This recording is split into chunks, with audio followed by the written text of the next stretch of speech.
Coca Cola हर दिन 200 countries में 1.9 billion bottles Coke cell करता है, यानी कि हर एक मिनट में 13 लाख बोतल्स। लेकिन ऐसा क्या है जिसने कोका कोला को इतना बड़ा ब्रांड बनाया? दरअसल इसके पीछे का रीजन है एडवर्टाइजिंग और कोकेन। कोका कोला हर साल billions of the dollar advertising पे स्पेंड करता है, लेकिन एडवर्टाइजिंग के थ्रू कोका कोला अपना प्रोडक्ट सेल नहीं करता। कोका कोला सेल करता है अपना आइडिया, हैप्पीनेस, हार्मोनी और टुगेदरनेस। लेकिन इसके अलावा भी एक सीक्रेट इंग्रेडिएंट है जिसने कोका कोला को इतना बड़ा ब्रांड बनाया, और वो है स्पोर्ट्स।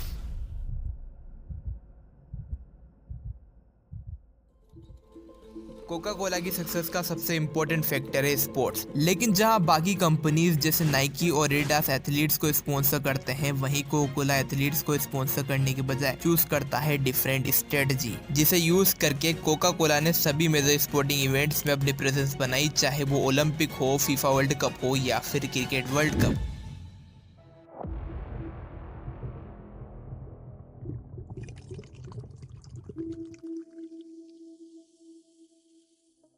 सभी बिलियन डॉलर्स ब्रांड्स में एक चीज कॉमन होती है कि ये ब्रांड्स कभी भी अपने प्रोडक्ट को सेल नहीं करते।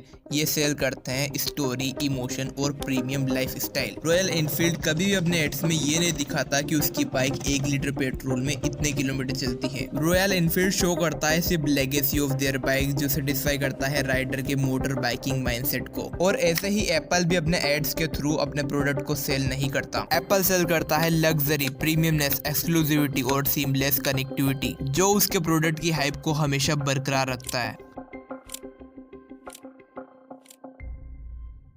और कुछ इसी ही तरह जब भी आप स्पोर्ट्स के बारे में सोचते हो तो आपके माइंड में सबसे पहले नाइकी, एडिडास और रेड बुल के लोगो सामने आते हैं, क्योंकि इन तीनों ब्रांड्स ने हाई प्रोफाइल एथलीट्स और स्पोर्ट्स टीम को स्पॉन्सर करके अपने ब्रांड इमेज को एज ए स्पोर्ट्स ब्रांड की तरह प्रेजेंट किया है। लेकिन अगर ये तीनों ब्रांड्स एथलीट्स को स्पॉन्सर करके अपने प्रॉफिट और सेल को इंक्रीज करते जा रहे हैं, तो क्यों कोका कोला इस स्ट्रेटजी को यूज नहीं करता और क्यों नहीं स्पॉन्सर करता एथलीट्स को, जबकि कोका कोला के पास भी बिलियंस ऑफ द डॉलर का मार्केटिंग बजट है? दरअसल इसका रीजन है कोका कोला और स्पोर्ट्स में कोई डायरेक्ट कनेक्शन ना होना। जहां नाइकी और एडिडास स्पोर्ट्स से रिलेटेड प्रोडक्ट बनाते हैं, वहीं कोका कोला सिर्फ एक सॉफ्ट ड्रिंक ब्रांड है। हालांकि अर्ली 900s में कोका कोला में कोकेन हुआ करता था, लेकिन मॉडर्न कोका कोला सिर्फ एक सॉफ्ट ड्रिंक ब्रांड होने की वजह से एथलीट्स के परफॉर्मेंस को बेटर नहीं कर सकता। इसका मतलब ये नहीं है कि कोका कोला स्पोर्ट्स मार्केटिंग नहीं करता। कोका कोला इंडिविजुअल एथलीट्स को स्पॉन्सर करने के बजाय स्पॉन्सर करता है बिग स्पोर्टिंग इवेंट्स को।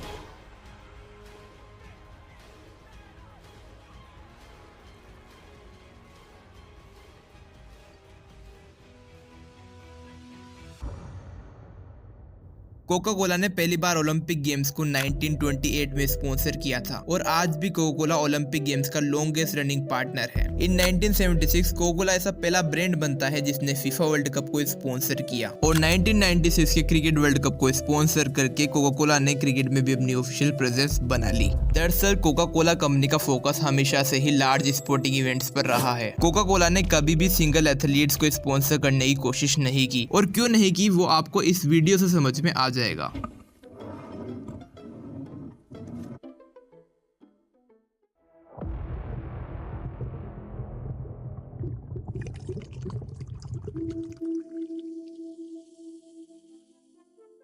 कोका कोला के थ्रू बिग स्पोर्टिंग इवेंट्स को स्पॉन्सर करने का मेन रीजन है सेलिब्रेशन और हैप्पीनेस। दरअसल कोका कोला अपने प्रोडक्ट को हैप्पीनेस और सेलिब्रेशन से कनेक्टेड दिखाना चाहता है, और आपके हर सेलिब्रेशन का हिस्सा बनना चाहता है। चाहे वो यूसेन बोल्ट के थ्रू 100 मीटर रेस जीतना हो, रोनाल्डो के थ्रू पेनल्टी गोल स्कोर करना हो, या फिर वर्ल्ड कप में पाकिस्तान को हराना, कोका कोला आपको हर जगह दिखाई देगा। यानी कोई भी टीम इन स्पोर्टिंग इवेंट्स को जीते, कोका कोला हमेशा उस विनिंग मूवमेंट में प्रेजेंट रहना चाहता है, ताकि लोग उसके प्रोडक्ट को सेलिब्रेशन और हैप्पीनेस से रिलेट करें, जिसे कोका कोला अपनी टैगलाइंस के थ्रू भी एक्सप्लेन करता है, जैसे taste the feeling, open happiness, life taste is good. Coca Cola की मार्केटिंग हमेशा से ही गुड लाइफस्टाइल को सेल करने पर फोकस करती है, और इसे रिप्रेजेंट करने का सबसे अच्छा तरीका है स्पोर्ट्स, जिसके लिए कोका कोला स्टेडियम्स में और स्टेडियम्स पर अपनी मार्केटिंग करता है और मैचेस के बीच में इंस्पायरिंग एड्स को टेलीकास्ट करता है। यही रीजन है कि कोका कोला आज हमें ओलंपिक से लेकर cricket, football, basketball, baseball, tennis और गोल्फ जैसे सभी बिग स्पोर्टिंग इवेंट्स में दिखाई देता है। और जब लोग कोका कोला के लोगो और कॉमर्शियल को ओलंपिक और वर्ल्ड कप के डिसाइडिंग मोमेंट्स में देखते हैं तो लोग कोका कोला को सेलिब्रेशन और हैप्पीनेस से रिलेट करते हैं, जिसे हाल ही में पब्लिश्ड हुई रिपोर्ट भी कंफर्म करती है कि टेस्ट एक ऐसी पावर है जो आपकी मेमोरी और इमोशन को रीजनरेट कर सकती है। और अगर आप किसी सेलिब्रेशन में कोई पर्टिकुलर फूड और ड्रिंक कंज्यूम करते हो और उसी फूड और ड्रिंक को दोबारा फ्यूचर में कंज्यूम करते हो तो उसका टेस्ट आपको वही पर्टिकुलर सिचुएशन और इमोशन याद दिलाएगा जब आपने उस फूड को लास्ट टाइम कंज्यूम किया था। और कुछ इसी तरह जब भी आप कोका कोला को वर्ल्ड कप मैचेस के टाइम पर पीते हो तो आपका ब्रेन उसे हैप्पीनेस और सेलिब्रेशन से कनेक्ट करता है, और जब भी फ्यूचर में कोई हैप्पीएस्ट और सेलिब्रेशन वाला मोमेंट आता है तो आपका मन कोका कोला को पीने को करता है। और कोका कोला की सक्सेसफुल स्पोर्ट्स मार्केटिंग का ही रिजल्ट है कि आज कोका कोला नाइकी के बाद सेकंड ऐसा ब्रांड है जिसे लोग सबसे ज्यादा स्पोर्ट्स से एसोसिएट करते हैं।